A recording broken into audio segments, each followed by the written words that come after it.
So what we have here is a 5.7 liter Hemi V8. It has 50,000 miles on it, and it came out of a 2015 Jeep Cherokee. Now the reason I went with this is because the swap is fairly straightforward, besides some wiring stuff, but they make harnesses, they make mounts to make it work, and it actually uses the same bell housing pattern as a small block Chrysler did. So it makes it a lot easier as far as swapping this thing over. Now I paid $500 for it, and the reason I got it so cheap is that on the number 8 cylinder, one of the valve seals is actually leaking, causing oil to get into the combustion chamber, and it was fouling out the spark plugs. So we'll change all of that over when the time comes. We're not going to drop the engine in just yet. We still have a lot of work to do inside the engine bay, but I just wanted to show you guys what the new plan is for the Challenger. I'm excited for it. It's really awesome. It's got all the sensors with it for the most part. I think it's missing just a couple. And we've got manifolds. We have the intake manifold here. Everything's complete. We need to change the oil pan and get some new mounts, and that's really it. We'll have to get a harness for it and some accessories up front. We're missing a couple of those, but that's nothing we can't find. So just wanted to show you guys what's going on. I'm excited for this thing. It's going to be really cool to have a late model Hemi in this thing. I really don't want to plan on touching it. I want to drop it in pretty much stock. I might, change some gaskets on it and fix a few things just to make sure that it'll be okay, but I don't want to mess with it. I think that with the stock cam and the stock manifolds, it'll make plenty of power. These things are rated to be pretty powerful as is, so I don't plan to mess with it, at least for right now. And maybe in the future we can do something with it, but I want to have good fuel economy and good drivability with this engine. Get a close-up look. One thing I do know is that you'll have to convert this to a cable-driven throttle body, which I don't have one because it is drive-by-wire this year, so that's not a big deal. But if you look closely, there's our 5.7 cast into the block. And honestly, it's going to be a pretty good engine, in my opinion. I'm excited for it, and I think it'll be cool. Have a late model Hemi sitting between the fenders of a Challenger. We were going with a 360, but I think that if we're going to do something different besides the original engine, go big or go home, right? So here I have a Chrysler small block bell housing, and if I can get the dowel pins in the correct location, I'll show you how well it fits. So you got to get the idea that it will actually bolt on there when the time comes. The only one that doesn't do anything is this top bolt hole. It doesn't go to anywhere, but the rest of them will. So we can either use an 833 style transmission, or do something with like a quick time bell housing and a 5-speed swap. So leaves our options pretty much endless as far as stuff like that go. And I'm kind of leaning towards the 833 style transmission because the car is already set up for that. And then we'll go with like a hydraulic clutch. So we have a pretty exciting shipment coming today, and all of it's from Willwood. I'm not sponsored by them, but if they want to sponsor me, then you know where to find me. Email's at the very end of the video, or the description down below. Anyway, so I've got a lot of cool stuff. I ordered all this from Summit Racing. It's pretty neat. I already took it out of this plastic sleeve, but I've got this nice Willwood master cylinder. Bring it a little closer for you guys to see. And you can go with a factory style master cylinder like off of a Chrysler Town & Country, like an late 80s, early 90s Chrysler product, something like that. But the reason I went with this is because you have the option to run your brake lines either on this side or this side, depending on what you want to do. And the reason I wanted to do that is so that way whenever it's in the car, I can run it on the inside, because I want to be able to have room for my hydraulic clutch whenever the time comes. I am going to run a hydraulic clutch on this car, so I think that would help with the extra room. So this is a 1-inch diameter. I think it was pretty much suited for what this car needed, and we're going to go with rear disc brakes in the future, so I think that's this is the best option. It will be manual, no power brakes here this time. And to accompany that, being that we have rear disc brakes, I got the matching Willwood proportioning valve. And it doesn't get any simpler than this. All it is your rear in, your front out, and then your front out that splits to each side, left and right, and then one rear out just that gets split in the back, and then you can adjust it right here. And what's pretty neat about this little setup is the fact that your brake light switch can also be run from right here. So I plan to use that. That way I don't have to worry about making any kind of switch.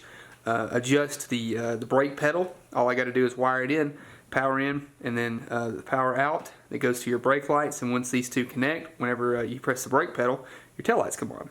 Pretty simple. Comes with the mounting brackets and hardware and brake lines as well. But I won't show you all that because it's just needless stuff. This is hardware kit for the master cylinder itself, block off plugs, that way you can run it on each side depending on what you want to do. And then we have our adjustable brake pedal rod. Now this is made so that way you can adapt your factory pedal to whatever master cylinder you use. Now since it's an aftermarket one, I went ahead and opted to get this. I don't know if I really needed it, but I didn't want to take the chance of not having it. Thought it might be a little easier just to have something to adapt it to. I've read that other people had used this, so you know, better safe than sorry on that one. Also, when running this type of master cylinder, and it is a 2-bolt master cylinder, while the factory Chrysler one is a 4-bolt. So I picked up this 4-bolt to 2-bolt hole master cylinder adapter, and all it is this will bolt to the master cylinder itself, and then these 4 will go into the firewall. Pretty straightforward, fairly simple. I have a set of these already, but I didn't know how much I had left, so I just picked up a set of brake fittings, line fittings and whatnot, and union joints. You never know when you might need something like this, because I don't know where my other set is, but I used a bunch on the Charger, and I've used a bunch other places too. So I didn't know what I had, so I just went ahead and bought another one of these. It was 40 bucks, so it was well worth it. And we've got everything that we really need to get the front end of this thing stopping at least. I did order a roll of brake line that I have not received yet. It's still on its way, but we'll make all of our brake lines as well whenever we mount the master cylinder in. So what I'm going to do is just kind of mock up everything. What I've already done is take this little adapter plate I showed you and ran the bolts through the back side. And I'm not going to tighten up anything just yet. I'm just going to mock it up to see how it all works. And then what we're supposed to do here, and I'm just going off the picture that they gave me to make it simple for myself. We're going to put these 2 little black spacers on, because that separates the proportioning valve bracket from the master cylinder itself. And we'll slide the bracket on the back side. We'll just run these nuts on here, that way they'll keep from falling off. They are lock nuts, so I won't tighten these up just yet until I'm actually ready to do so. So at this point, we should be able to run this right here. Yeah, and these 2 bolts go through like so, and they have like a little nut welded onto the back side here, so all you gotta do is just tighten that on. Just get that over so you can see. There you go. And we take this other screw here, run it through the hole, tighten that up just a bit so it'll hold. And then it comes with these pre-bent brake lines. Now this one goes like so. Tighten it into the proportioning valve first, and then I'll actually have to get the fittings for this to actually adapt that on, but you can kind of get the idea of what it does. So then these 2 fittings here will actually thread in. These came with the kit like I showed you. We'll run those in, just finger tight, front and back. Might be easier to do that before you install this stuff, but I'll be honest with you, I did forget. And then this one should go in like so. Again, just finger tight. And you are supposed to go in there. But I might have that backwards. Figured it out. I did have that one line backwards. So we'll thread that in. There we go. And like it was meant to be, we now have our completed proportioning valve and master cylinder assembly. Looks pretty good sitting in there. And like I said, it's not tight. We'll tighten all that up before we install it, but that's going to look pretty cool sitting under the hood of the Challenger here. It'll look a lot better than what we've got going on. For those who want to know why I'm replacing this,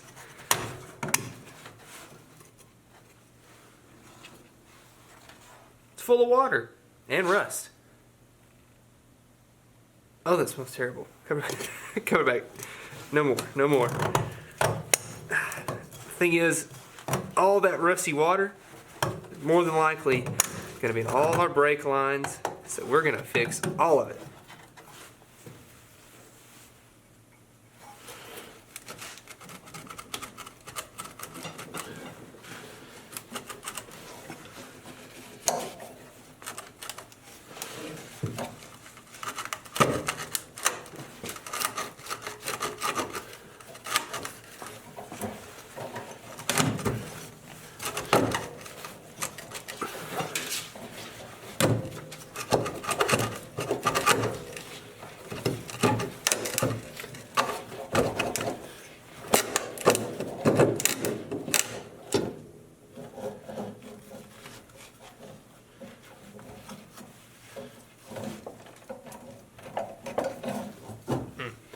pedal doesn't want to let go. Okay. So the push rod is actually stuck in the master cylinder, so I just unbolted it from the pedal.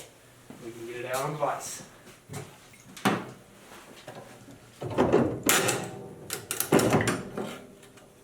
That's what we want. So this right here was what was holding us back.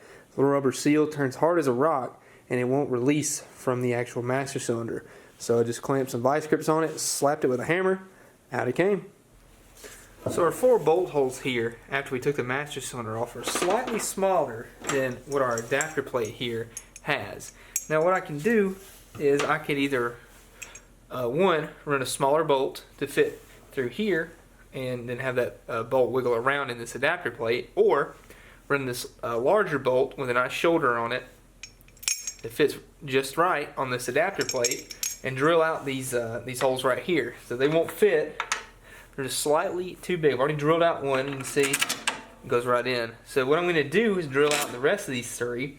That way I can run a larger bolt to my adapter plate, because something you don't want to play around with is messing with your brakes and not doing things the right way. And sure, this is a hack, but it's going to work.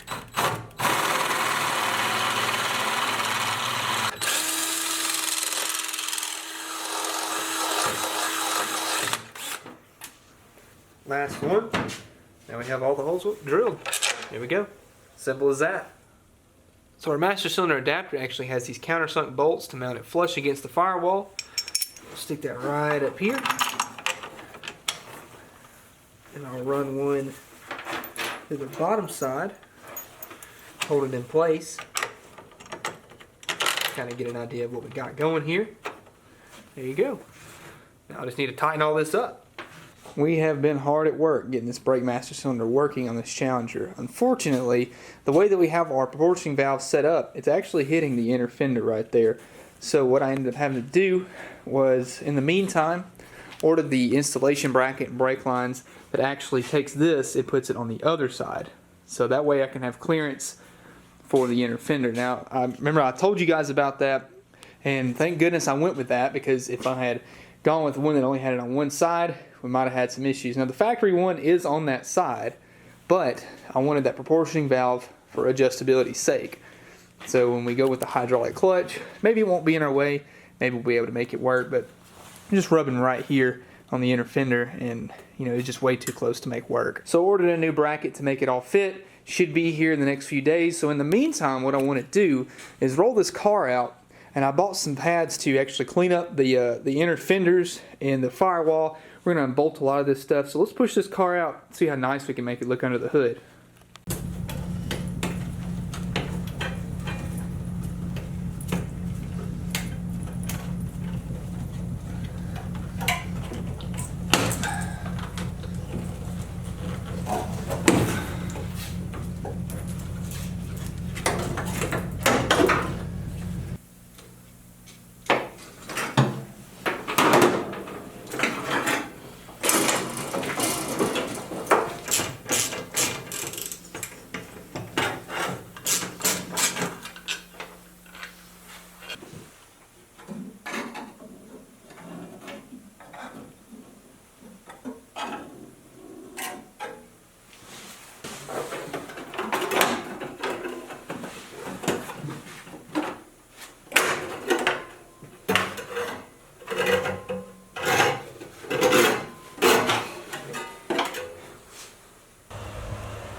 So the current configuration of our master cylinder will not work. Our proportioning valve is actually hitting the inner fender, so what I had to do was pick up this bracket that puts a proportioning valve on the other side. So now it will face towards the engine. And we're done. The master cylinder is installed. It took 2 people. I had to grab Dad and get him to help me hold the bolts on the front side while I crawled up in the car, but it's not that bad. And now that it's installed, I like the way that it looks. And as I mentioned, we did have to relocate that proportioning valve, but it's no big deal at all. So the only issue I see is how close we're going to fit with this new Hemi installed. You know, we're going to go with the 5.7 like we mentioned earlier. So I'm just wondering how close it's going to be in relation to the valve cover. And I don't know how much bigger it is than a small block Chrysler. I know that they use the same bolt pattern like we talked about in the bell housing, but the cylinder heads are much bigger. So we'll just have to see how that works. I'm kind of worried about making brake lines right now because I don't want to waste my brake line if I can't use this proportioning valve in this location. But overall, I like the way that this looks. I think it looks pretty neat. It's definitely modernized and it's going to look tough. It's going to work well. I have really good faith in it. So now that we have our master cylinder setting in there, let's just kind of take a look at how well this paint really shined up after using those SOS pads. I'm honestly impressed by the original paint being able to have some kind of shine to it. Now it does still look rough. It does have some scuffs, rust in it, and we have some issues to work out over here with the battery tray. For a nearly 50-year-old paint job, it doesn't look that bad. It's all factory paint. I didn't touch any of this. So you can see that some of the shine actually came back, and it's definitely an improvement over what we had before. And there's a couple of spots I want to go back over and fix up. And we had to do some patchwork like right over here, like I mentioned. But you can see the original paint all right there has a shine to it now. And it's going to look a lot better when we have a new engine sitting in there with fresh paint on it and looking really clean. A lot of cars aren't going to be this bad off. There's going to be a lot of cars out there that still have really good paint under the hood, and you can use one of those SOS pads. And if you're trying to do something like that to where you want to have the originality factor but bring back some of the luster and the shine to the paint, you can do that with those things. And I'm not sponsored by them, but if you want, go check out these SOS pads. I got these at Walmart, and they actually do work wonders. So I'm pretty excited about what we got done today, guys. We cleaned up the engine bay with those SOS pads, brought back a lot of the original paint, and actually some of the shine, believe it or not. We figured out our Willwood disc brake master cylinder and hopefully got the proportioning valve in the right orientation. And once we get the Hemi measurements, we'll start working out stuff and see if that'll actually work. Speaking of Hemi, we introduced our new 5.7 liter Hemi out of a Jeep Cherokee with about 50,000 miles on it, and hope you guys really enjoy that part. It's uncharted territory for me, but I think it's going to be really cool and a lot of fun to figure out. I'm really excited to learn some new stuff with that. So hopefully all that fits in here and works pretty nicely, and maybe in the next few videos or so we can actually drop it in here and start mocking some stuff up just to see how things will work. In the next video we'll get the front wheel brake line sorted out, and then we may start working on trying to cut out some of the rust from the floor pans and just get everything prepped and ready for whenever we get our new floor pans in.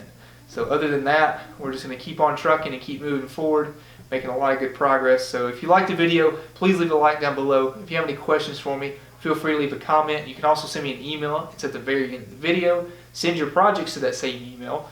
Order your t-shirts and your stickers. And today is the last day for the pre-sale of the It's Straight Besides the Dents Challenger t-shirt. So the day of this video posting at midnight Central Time, the sale will be shut off. So make sure you get your order in before then. I don't know when or if I'll even open up these shirts back again. So make sure you're getting them while you can. So that's all I got for today, guys. I'm looking forward to the next video. Thank you so much for watching, and I'll see you in the next one.